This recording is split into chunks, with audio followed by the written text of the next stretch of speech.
Vamos agora para o item 25, a guerra egípcia contra os Hicsos. Bom, nós vimos que a princípio os israelitas se tornaram governadores de forma pacífica, mas a própria história bíblica diz que chegou um momento que os egípcios falaram, não vamos aceitar mais o governo desse povo estrangeiro. E essa virada dos egípcios, tirando os israelitas do governo, lembrando que eu estou considerando aqui que os Hicsos são os israelitas. Eu não tenho mais dúvida disso. Vocês vão encontrar aí muitos intérpretes que dizem, não, ainda não dá para bater o martelo, mas eu já bati o martelo. Então, por isso que eu já estou falando como israelitas. Então, quando os egípcios resolveram tirar os israelitas do poder, não foi algo assim que antigamente eu, estudando a Bíblia, pensava, os egípcios falaram hoje, amanhã era todo mundo escravo.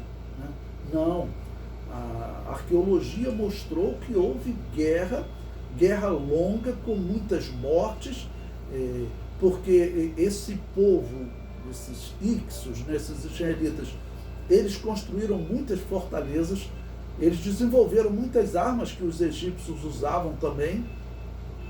As conquistas do Egito, 50, 100 anos depois dessa virada, dessa tirada dos Hicsos do poder, essas conquistas ocorreram graças às armas que os arqueólogos dizem que foram desenvolvidas pelos Hicsos, que no meu entender provavelmente foi desenvolvida por José, o homem abençoado por Deus, inteligente, homem sério, que desenvolveu toda essa ciência do Egito, que nós vimos, existe a possibilidade até dele ter sido a pessoa que iniciou a organização do alfabeto, porque o alfabeto partiu da escrita hieróglifa egípcia, é o que os especialistas dizem hoje.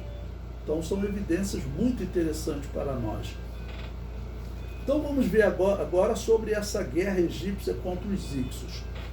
Os egiptólogos descrevem anos de combate entre os egípcios e os Hicsos israelitas. Então veja, a primeira coisa, como eu disse antes, quando eu li a Bíblia, eu pensava que os egípcios falaram, não, vamos acabar com esse governo, vamos botar todo mundo como escravo. Mas hoje a arqueologia diz que não foi assim de um dia para o outro, não. Na verdade, ocorreu guerra que durou anos. O comentário prossegue. Existem relatos do combate entre o Hicso Apófis e o faraó Sequemenri. Então eu vou apresentar aí agora para vocês uma citação de um livro de Nicholas Grimman, que é muito interessante. Eu já recomendei para vocês uma outra aula, História do Egito Antigo, de Nicholas Grimman, e ele faz um comentário sobre essa guerra dos Hicsos, a guerra dos egípcios para tirar os Hicsos do poder. Então vejamos, ele diz: o primeiro é um relato romanceado, a sequela de Apófis e Sequemenri, ou seja, a guerra desses dois homens, do qual só conhecemos o início, graças à cópia feita pelo escriba Pentar. No reinado de Meneptah, o outro é um relato oficial datado do ano 3 de Camosse, conservado em dois suportes diferentes, duas estelas que se completam e que o rei fizera erigia em Karnak, e uma cópia em tabuleta pertencente à coleção recolhida por Lord Carnarvon. O primeiro texto transpõe o enfrentamento em forma de desafio por enigma entre os dois reis, que ele apresenta da seguinte forma, ou seja, aqui tudo indica, esse Apófis, segundo os egiptólogos, era o rei ou a autoridade dos Hicsos, ou seja, seria um israelita. E Sequemenri era o faraó do Egito. Então, retornando até José, lembre-se que José era uma autoridade, ele era o governador, e havia o faraó. O faraó, vamos confiar nesse homem, porque tudo que ele coloca a mão rende, fica bom.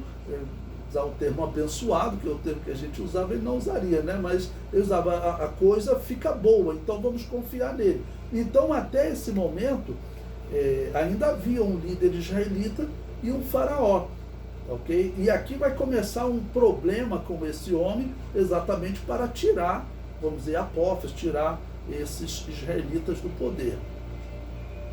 Bom, aí ele descreve então essa forma, esse texto que descreve esse embate, essa confusão entre eles. Diz o seguinte: ora, ocorreu que o Egito estava na miséria e que não havia senhor vivo, saudável e forte como o rei desse tempo. E ocorreu que o rei Sequenenre, a ele vida, saúde e força, era então o regente, a ele vida, saúde e força, da cidade do sul, Tebas. Mas a miséria reinava na cidade dos asiáticos. O príncipe Apófis de Avares, o príncipe Apófis Sequenenre, a ele vida, saúde e força, encontrando-se em Avares. O país todo lhe fazia oferendas com seus tributos. De fato, o sul o cumulava, e o norte fazia o mesmo, com todos os bons produtos do delta.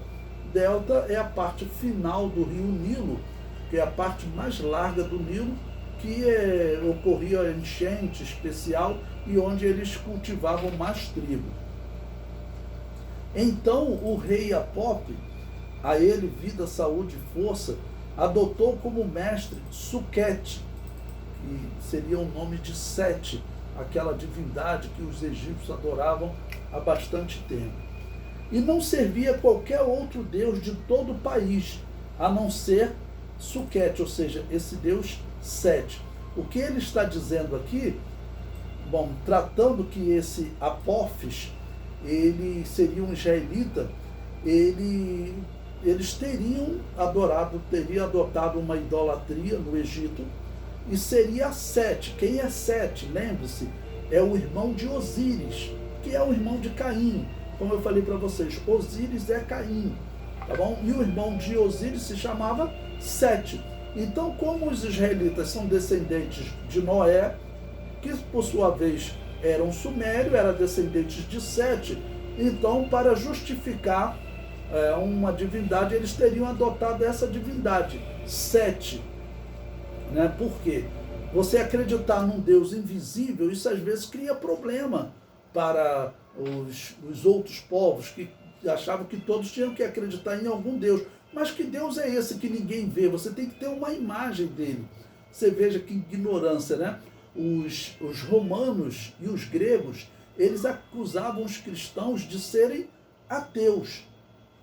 Isso foi usado por um ateu chamado Richard Dawkins, em um debate na Universidade de Oxford. Ele diz para um cristão que estava debatendo com ele: vocês também são ateus, porque vocês não acreditam em Zeus, né? Eu falo assim, que tolice. Você não acreditar em Zeus não significa que você é ateu. Ateu não significa aquele que acredita no Deus A e desacredita no Deus B. Não. Ateu vem do grego, que significa sem Deus, não Deus, sem divindade. Ou seja, aquele que não acredita em nenhuma divindade. Então os romanos e gregos acusavam os cristãos de serem ateus porque eles não tinham nenhuma imagem. Então eles diziam, na verdade, esse povo não acredita em nada, que ninguém vê o Deus deles. Tá bom? Então era um ato de ignorância que continua com os ateus. Né? Esse Richard Dawkins é um tolo. Eu tive que ler um livro dele para trabalho na faculdade. O homem é louco. Ele diz que levar uma criança para uma escola dominical é o mesmo que estuprar essa criança, que abusar sexualmente dessa criança. Esse homem não tem cérebro quem fala uma coisa dessa. Bom, mas aplicando aqui a situação, não é impossível que os israelitas tenham se tornado idólatras, mas eles também podem ter adotado essa figura só para justificar entre os egípcios, porque provavelmente os egípcios estariam exigindo ou cobrando, assim como os romanos e gregos cobravam, que eles acreditassem em alguma divindade. Então, Sutek era como eles chamavam esse Deus Sete. Prosseguindo.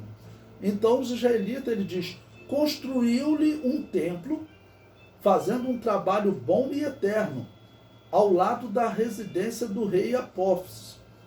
A ele vida, saúde e força.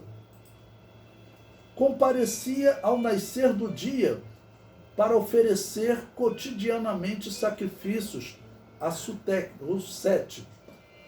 E os grandes do palácio, a ele vida, saúde e força, traziam guirlandas, como se faz no templo, de Harakit, diante dele. Né? Bom, então esse Nicholas Grimond, ele descreve esse texto escrito lá no Egito, tá bom?